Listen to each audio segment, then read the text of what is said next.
नमस्कार, आप सुन रहे रेडियो हिंदुस्तान और मैं हूँ आपके साथ पारिजात।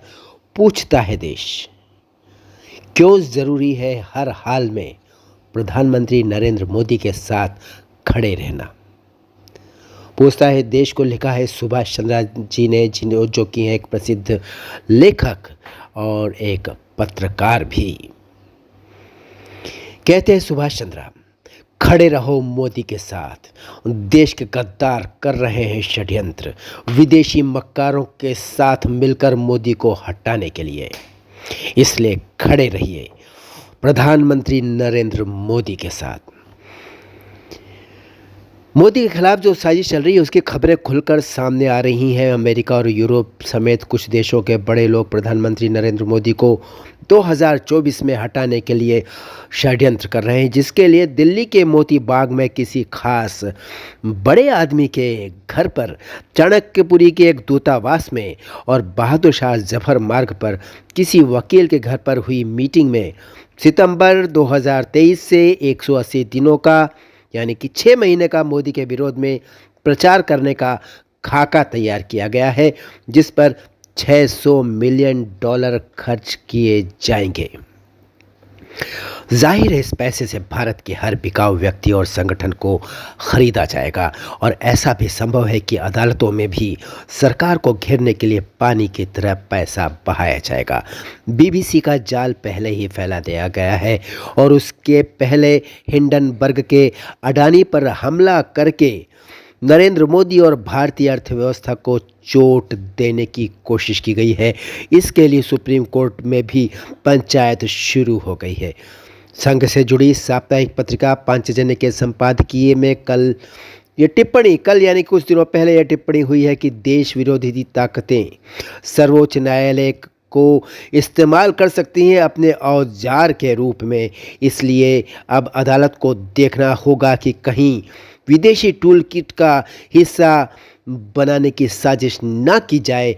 अदालत को अभी कुछ याचिकाएं बीबीसी डॉक्यूमेंट्री के बैन के खिलाफ चल ही रही थी कि हाल ही में कुछ लोगों ने एक और याचिका दायर कर दी है। नई याचिका दायर करने वालों में कुख्यात पत्रकार एन राम हैं।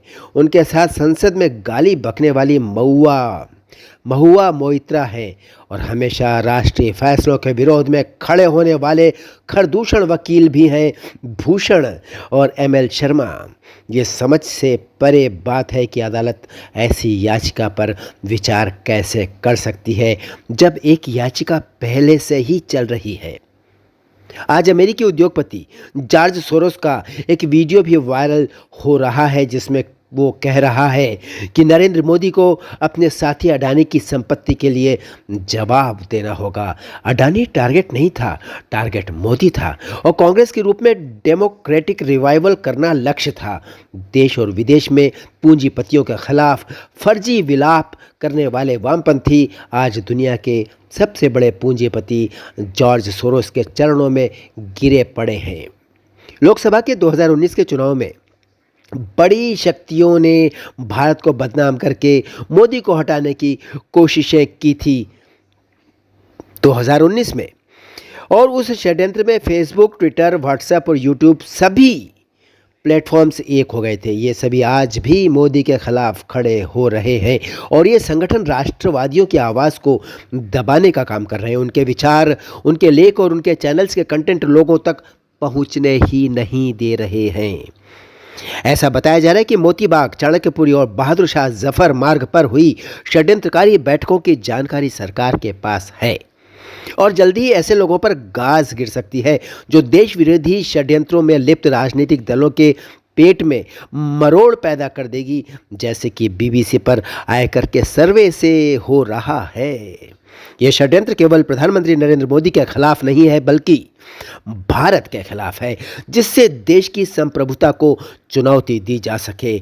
इसलिए आइए आज हम सब संकल्प करें कि हर हाल में हम नरेंद्र मोदी के साथ खड़े रहेंगे, अपने प्रधानमंत्री के साथ खड़े रहेंगे, अपनी राष्ट्रवादी सरकार के साथ खड़े रहेंगे और सारे सनातनी हिंदू समाज को एकजुट करके मोदी को 2024 के चुनाव में मोदी को एक बार फिर अभूतपूर्व विजय का सेहरा पहनाएंगे। जॉर्ज सोरोस, तुम कभी मोदी के खिलाफ सफल नहीं हो सकते। पूरा देश मोदी के साथ खड़ा है। तुम्हारा साथ देने वाले भारत के कुछ गद्दार ही होंगे।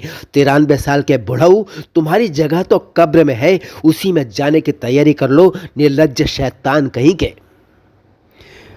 चलिए हम फिर मिलते हैं। पूछता है देश में ऐसी कोई ज़रूरी बात जो आपके लिए, देश के लिए, समाज के लिए ज़रूरी होगी, लेकर फिर से आएंगे आपके सामने। तब तक करते रहिए काम, सुनते रहिए रेडियो हिंदुस्तान और बोलते रहिए जय श्री राम। पानी बचाइए, सबको सिखाइए, पेड़ लगाइए, सबको सिखाइए। राम राम।